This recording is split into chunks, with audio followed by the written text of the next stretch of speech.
It's like my grandmother always told me when she signed my letters. She signed them TA, take advantage. And that's what we're gonna do. We're gonna take advantage of this warm weather. We get a solid week of it.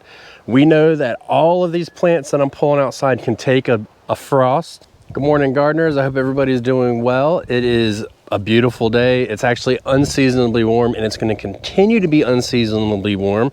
And we need to figure out if we're gonna harden off our seedlings or not. And we also need to plant some lettuce. So there's a whole lot going on right now. Spring is coming like crazy fast. And the big question I get is, are you gonna plant your tomatoes now since it's so warm? Are you gonna plant your insert any summer vegetable?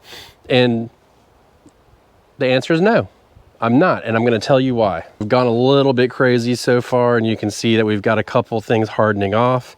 And I have this whole step approach going down. So it starts here and works its way down. So this is like total shade all day. So like these Brussels sprouts are really small. And so a lot of people are asking, like, why would you put them out so early? If you go back to a previous video where I was working in my seed starting area in my house, I was saying that when my tomatoes and stuff come up, my goal was to have 2 totally empty shelves for them when I go to repot them and up pot them or whatever. So I looked at the forecast, and this week it's supposed to be like no less than 73 degrees all week. One day it's supposed to be 83 degrees. So I know that I got plenty of time to do it. And when you put these seedlings outside like this, once they get hardened off, man, they just go. They go crazy. So we're gonna go ahead and just get these all going. And I did bring a lot of smaller ones out, but I'll show you in a second the difference between 2 little lettuce plants that I have. One has been hardening off for about a week, and one had just went out yesterday. This one went out yesterday, and you see what size it is, and that's about the size the other one that went out a week ago was. And here's a week ago, or a week later. So, I mean, you can see that once they get out here and they get exposed to the sunlight, they go bonkers. And this whole tray has done that. So we've got cilantro, broccoli, and lettuce. And these are a couple that I've sold to somebody that came by. So you can see we just got a lot going on here. And the same with this bok choy. I mean, it's taken off, and we'll be putting this in the ground later this week. It's like my grandmother always told me when she signed my letters. She signed them TA, take advantage. And that's what we're gonna do. We're gonna take advantage of this warm weather. We get a solid week of it. We know that all of these plants that I'm pulling outside can take a frost. So, you know, a light freeze even. So we're gonna go ahead and get them out, get them situated right now, and then we can just leave them out. And they can grow in their pots. We can plant and we can do whatever we want with them. So that's gonna be really important moving forward. So I'm also gonna take this opportunity to plant some lettuce.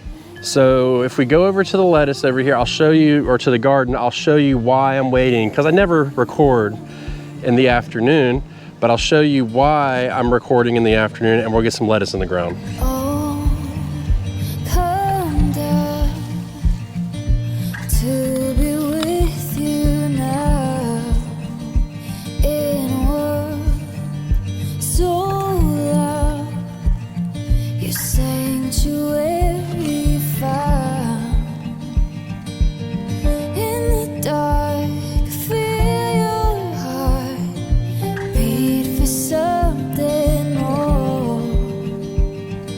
So why would I come plant these out here in the afternoon? Well, it's really quite simple.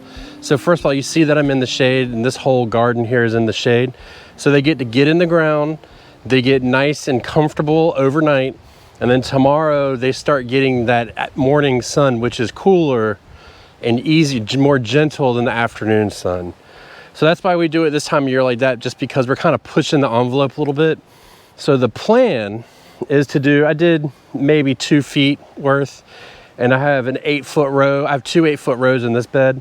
So in a couple days we'll do another 2 feet, and then a couple days we'll do another 2 feet, and then in a couple days we'll just keep working our way down. We may do 3 feet, we may do 4 feet, depending on what the weather does. So it really depends, and that's how we're gonna push this forward. The idea is, like, there's right there that little row.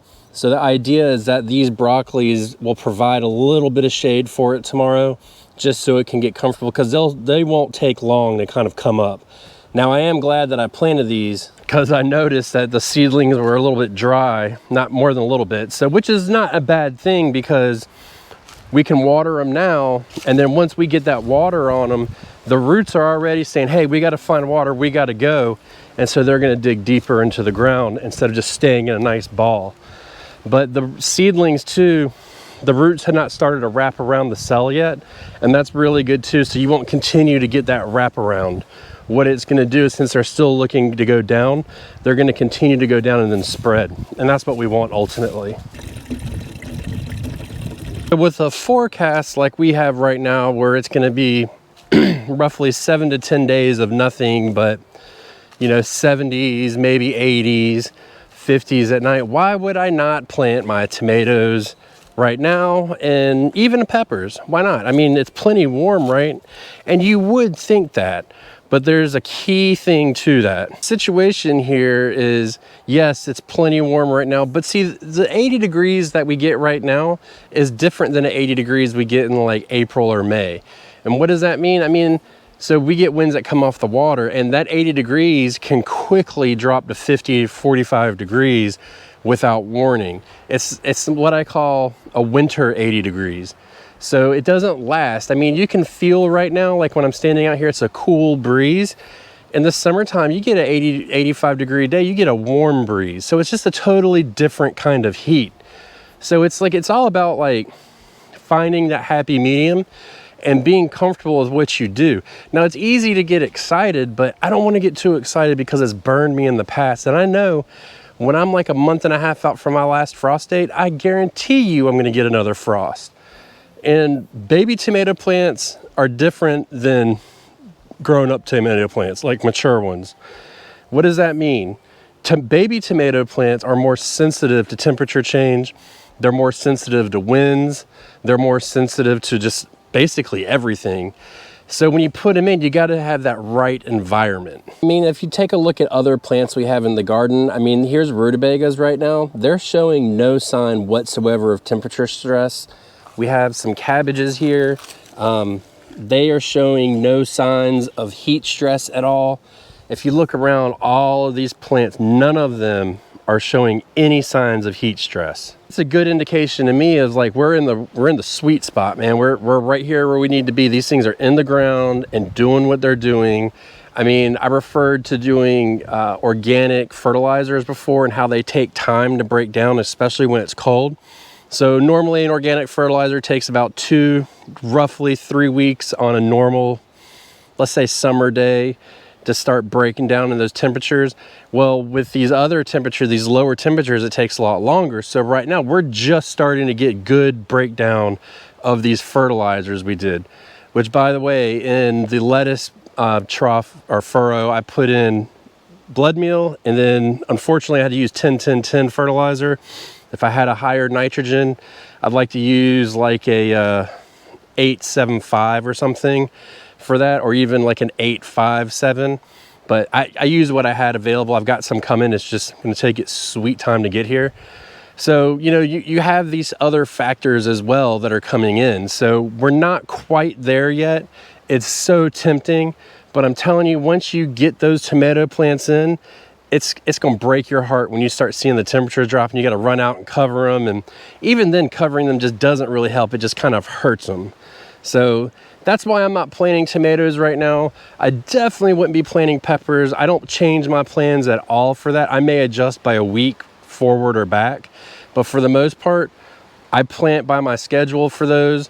I wait until the soil is warm. I wait until the nights are roughly 50 and above. 48 is not a big deal, but you know, 50 and above in a decent warm day. And you know, and it's for the foreseeable future, not for a week, not for 5 days, but for the foreseeable future. So we're going to hold our pace. I mean, hell, we've got plants in the garden before the garden centers have anything for sale. Remember.